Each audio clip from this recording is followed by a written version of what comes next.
नमस्ते विद्यार्थी मित्रों, मैं कामड़े सर आप सभी का फिर एक बार स्वागत करता हूँ। पिछली दशका में हमने गणाधन नाम का पाठ शुरू किया है। इसमें हमने देखा है क्या कि एक रामदीन नाम का किसान है जिसे 4 बेटे हैं, जो बहुत ही आलसी है। रामदीन स्वयं बहुत ही परिश्रमी है, लेकिन उसके बेटे बहुत ही आलसी और हमेशा अल्लड़पन से यहाँ वहाँ गप्पे मारते हुए हमें दिखाई देते थे। रामदीन इनकी आदत से बहुत ही परेशान था। उसे हमेशा इन सबकी भविष्य की चिंता जो है वह सताए रहती थी कि आगे चलकर इन सभी बच्चों का क्या होगा।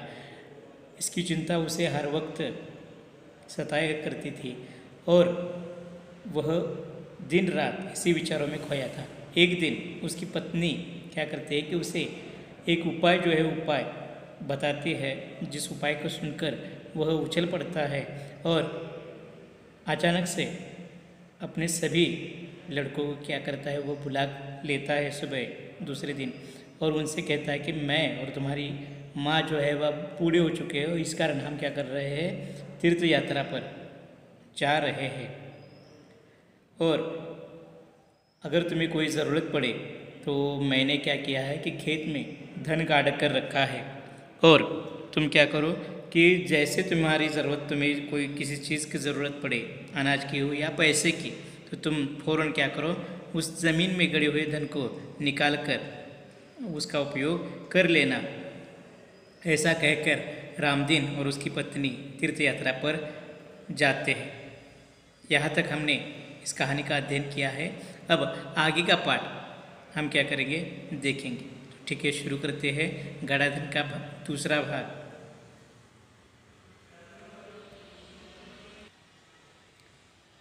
रामदीन के जाने के बाद कुछ दिनों तक सामान्य सब कुछ चलता रहा। उसके बाद पास का धन और घर का अनाज समाप्त होने लगा। अब चारों भाइयों को चिंता हुई।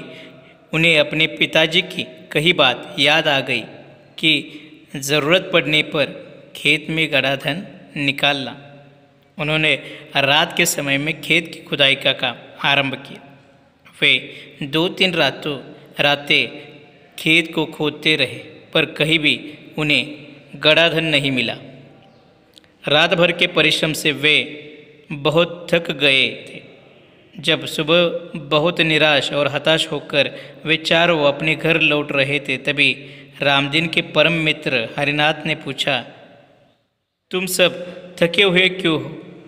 कारण जानने के बाद हरिनाथ ने उन चारों को एक सलाह देते हुए कहा कि तुम लोगों ने अब खेत तो खोद लिया है, अब इसमें बीज बो दो।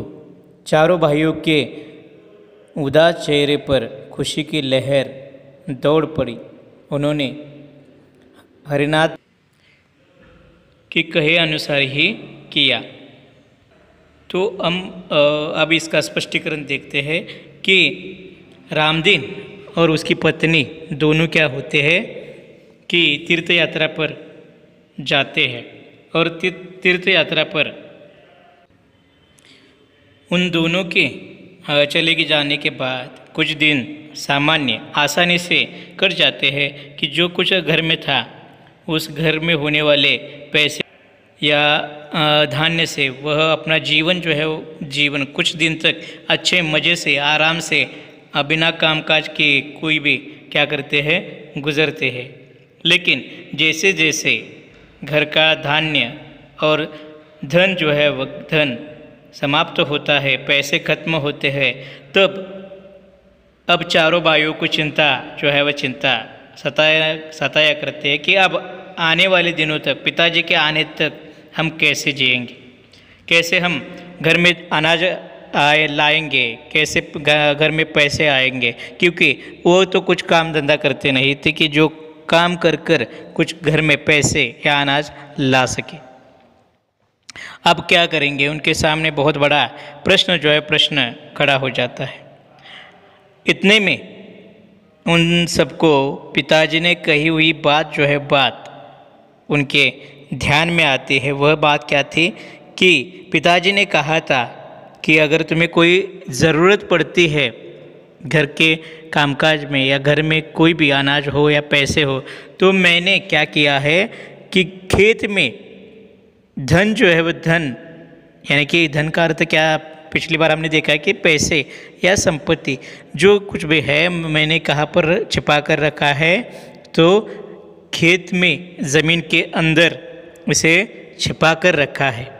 यह बात जैसे उन्हें ध्यान में आती है वह क्या करते हैं कि सीधे खेत में जाते हैं। अब खेत में धन जो है वह धन, गाड़ा हुआ धन निकालने के लिए सुबह तो नहीं जा सकते, इसलिए वह रात का समय जो है समय निश्चित करते हैं और एक रात वह खेत में जाकर खुदाई का काम आरंभ करते हैं। आरंभ यानी कि क्या, इस शब्द का अर्थ क्या है कि शुरुआत। अब शुरुआत करते हैं, 1 2 3 रातें वह क्या करते हैं, खुदाई का काम दिन रात परिश्रम कर कर कर वह क्या करते हैं, खेत सारा खेत खोद देते हैं। लेकिन इतने बड़े परिश्रम के बाद भी उन्हें धन जो है वह धन नहीं मिलता। वो रात भर के परिश्रम से क्या हो गए थे, थक गए थे। जब सुबह निराश और हताश होकर वे चारों घर लौट रहे थे, तभी उन्हें क्या होता है, रास्ते में हरिनाथ मिलते हैं। अब हरिनाथ यह कौन है, तो उनके पिताजी यानी कि रामदीन जो है वो रामदीन के परम मित्र है। परम यानी कि सच्चे ऐसे, या हमें कहते हैं कि जैसे हम अंग्रेजी में ज़्यादातर बोलते हैं कि बेस्ट फ्रेंड जैसे कहते हैं, उसी प्रकार यह रामदीन के एक अच्छे और सच्चे मित्र है हरिनाथ जी। और वह उनसे सवाल करते हैं कि तुम आज तक उन्होंने कभी भी इन चारों को इतना थका हुआ, निराश, हताश नहीं देखा था। और वह जब उन्हें देखते हैं तो उन्हें आश्चर्य होता है। वह उन्हें प्रश्न करते हैं कि तुम सब इतने थके हुए क्यों हो।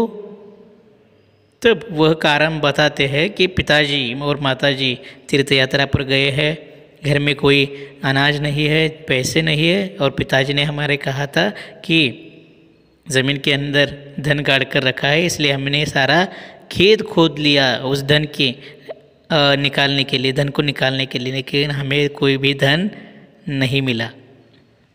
तब रामदीन उन्हें सलाह देते हैं, सलाह देना यानी कि उपाय एक आध, तो वह उपाय बताते हैं कि तुमने अब सारा खेत तो खोद लिया है, अब इस खेत में क्या करो कि बीज जो है बीज बोलो। चारों भाइयों के चेहरे जो उदास लग रहे थे, जो दुखी थे, निराश थे, हताश थे, उन निराश चेहरों पर एक खुशी की लहर जो है वो लहर दौड़ जाती है। अब खुशी की लहर दौड़ना यह क्या है, मुहावरा है, यानी कि आनंदित होना, प्रसन्न होना। हम जब एक आध उदास बैठते हैं और अचानक से हमें प्रसन्न करने वाली, आनंद देने वाली बात जब होती है, तो हमारे दुखी चेहरे पर अचानक से आनंद की लहर, जो आनंद प्रसन्नता लौट आती है, बिल्कुल उसी प्रकार इन चारों के चेहरे पर खुशी की लहर जो है वो लहर दौड़ गई।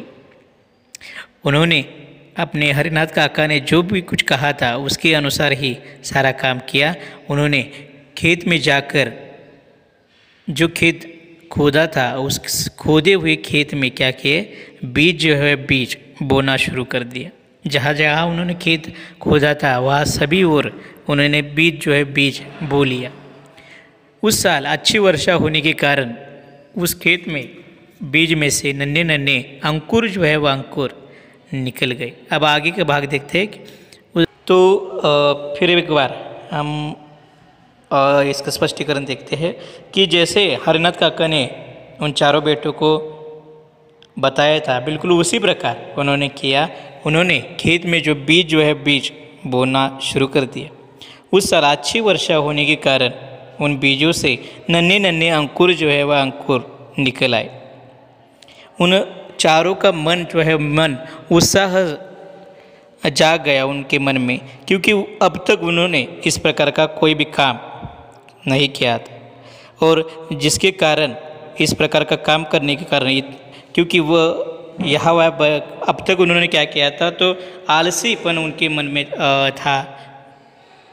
वह अल्लड़पन करते थे, पिताजी की बात, कही हुई बात को वह कभी भी नहीं मानते थे। और कभी भी परिश्रम नहीं करते थे। यहाँ वहाँ बैठकर गप्पे मारने का काम ही वह ज़्यादातर करते थे। और इस बार उन्होंने इस प्रकार का परिश्रम किया था और उन परिश्रम को बहुत अच्छी सफलता मिली थी।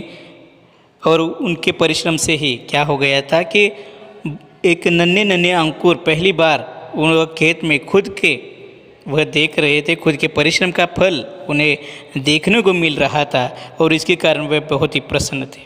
अब फसल बड़ी हो गई, धीरे धीरे धीरे फसल जो है बड़ी हो गई और बड़ी होने के बाद वे उस फसल की निराई गुड़ाई करने लगे। अब निराई गुड़ाई करना यानी कि क्या कि खार पतवार निकालने की क्रिया। और अब खार पतवार यानी कि क्या कि जैसे फसल जो है बड़ी हो जाती है तो उस फसल को काटा जाता है और काटने के बाद उससे अनाज और फसल का जो उपयोग में नहीं है ऐसा हिस्सा अलग किया जाता है। तो ऐसे क्रिया को निराई गुड़ाई कहा जाता है। फसल बहुत ही अच्छी हुई और उन्होंने हरनाथ काका को धन्यवाद दिया, क्योंकि अब तक उन्होंने इस प्रकार का काम नहीं किया था जो काम जो है जिसका मुख्य कारण हरनाथ काका थे, क्योंकि उन्होंने उन्हें क्या किया था, यह काम करने के लिए प्रवृत्त किया था, इसलिए वह उन्हें धन्यवाद देते हैं। फसल इकट्ठा कर कर वह बोरों में भरकर क्या करते हैं, वह बाज़ार बेचने की तैयारी में जुट जाते हैं, जुट जाना तैयारी करना। और वह तैयारी चल रही थी कि उसी समय रामदीन और उसकी पत्नी जो है, उनकी माता और पिता तीर्थ यात्रा से आते हैं। दोनों माता पिता को देखकर उन बेटे जो है बेटे उनके चरण स्पर्श करते हैं, उनका आशीर्वाद लेते हैं। रामदीन गाड़ी में लदे हुए अनाज के बोरों को देखकर उसका मन प्रसन्न हो जाता है, वह आनंदित होता है कि जो धन की बात बताकर वह गया था, वह धन जो है धन उसकी आंखों के सामने गाड़ियों में दिखाई दे रहा था। वह अपने चारों बेटों को पूछता है कि अब तुम्हें खेत में गड़े धन का राज जो है राज समझ में आया होगा। राज यानी कि गुप्त की बात, छिपाई हुई बात। चारों बेटे उसकी इस बात को समझ जाते हैं। वह सिर हिलाकर कहते हैं कि हाँ पिताजी, हम सबको समझ में आ गया कि गड़ा धन क्या है, वास्तव में धन क्या है, किसे कहा जाता है धन। तो वह समझ जाते हैं कि परिश्रम ही जीवन में सबसे बड़ा धन है। परिश्रम से ही हम अनेक प्रकार का धन जो है धन कमा सकते हैं। यह बात जो है बात वह चारों जान जाते हैं और वह पिताजी से कहते हैं कि वास्तव में हमने धन जो है धन जान लिया है कि वास्तव में धन किसे कहते हैं। तो ठीक है छात्र मित्रों, हम सभी ने यहाँ पर गड़े धन का राज जो है राज अच्छी तरह से जान लिया है। रामदीन के बेटों के अनुसार हमें भी क्या करना है कि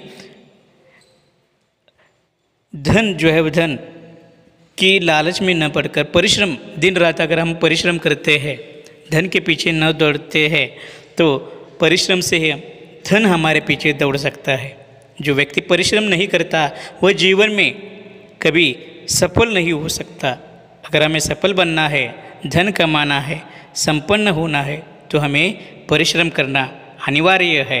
यही इस कहानी का संदेश है। ठीक है छात्रों, हम यहाँ पर रुकते हैं। इसके स्वाध्याय जो है स्वाध्याय का भाग हम अगले वीडियो में देखेंगे। धन्यवाद।